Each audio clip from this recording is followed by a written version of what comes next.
बहुत समय पहले की बात है। एक छोटे से गांव में रामू नाम का लड़का रहता था।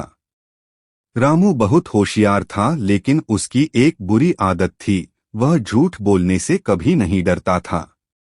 छोटी छोटी बातों में भी वह झूठ बोल देता, चाहे जरूरत हो या न हो। एक दिन खेतों में काम करते हुए उसने सोचा कि क्यों न मजे किए जाएं। वह जोर से चिल्लाया, बचाओ बचाओ, शेर आ गया, शेर आ गया। गांव के लोग औजार लेकर दौड़ते हुए आए, पर वहां कोई शेर नहीं था। रामू हंसते हंसते लोटपोट हो गया और बोला, अरे मैं तो मजाक कर रहा था। गांव वाले गुस्से में लौट गए। दूसरे दिन उसने फिर वही किया। इस बार भी गांव वाले दौड़े आए और देखा कि कोई शेर नहीं है। सबने कहा, रामू अगर तू ऐसे ही झूठ बोलता रहा तो एक दिन बड़ी मुसीबत में फंस जाएगा। लेकिन रामू ने बात को हल्के में लिया और उनकी हंसी उड़ाई। कुछ ही दिनों बाद सचमुच जंगल से एक शेर खेतों की तरफ आ गया।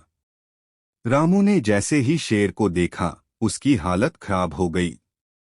वह कांपते हुए जोर से चिल्लाने लगा, बचाओ बचाओ, सच में शेर आ गया है। लेकिन इस बार गांव वाले उसकी आवाज सुनकर बोले, अरे यह तो फिर वही मजाक कर रहा होगा। क्यों बेकार में भागें, और कोई उसकी मदद करने नहीं आया। शेर धीरे धीरे रामू के पास पहुंच गया। रामू डर से रोने लगा। जैसे ही शेर हमला करने को बढ़ा, तभी गांव का बूढ़ा किसान खेत की तरफ आ रहा था।